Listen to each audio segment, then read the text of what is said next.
இந்த ஞானஸ்நானம் என்பது ஒரு சாதாரண விஷயம் கிடையாது. இது வெரி பவர்ஃபுல்லான ஒரு விஷயம்.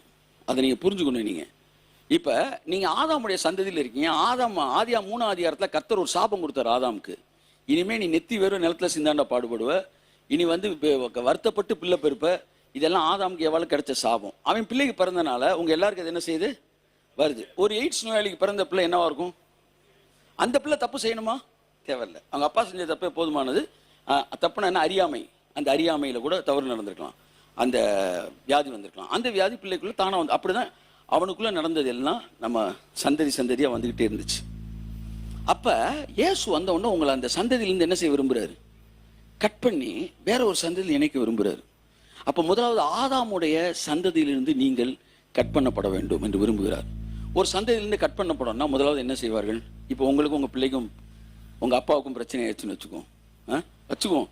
உடனே உங்கள் அப்பா சொல்கிறாரு, இனிமே உனக்கு எனக்கும் சம்பந்தமே இல்லைன்னு உடனே என்ன செய்வாங்க சொல்லுங்கள்? அதுக்கு அடையாளமா சொல்லுங்கள்?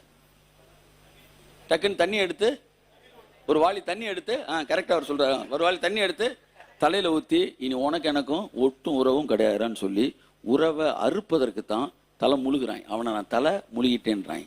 இந்த பாரம்பரியம் உலகம் எங்கும் இருக்கிறது. அப்போ நீங்கள் ஞானஸ்நானத்தில் என்ன சொல்கிறீங்க? ஆதாமுக்கு எனக்கு இனி உறவே இல்லை.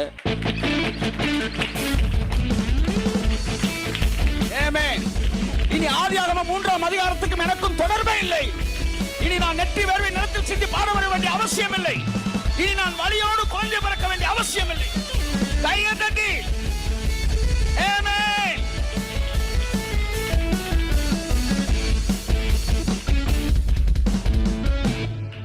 சோ நீங்கள் காட்டு ஒலிவ மரத்திலிருந்து வெட்டப்பட்டு விட்டீர்கள்.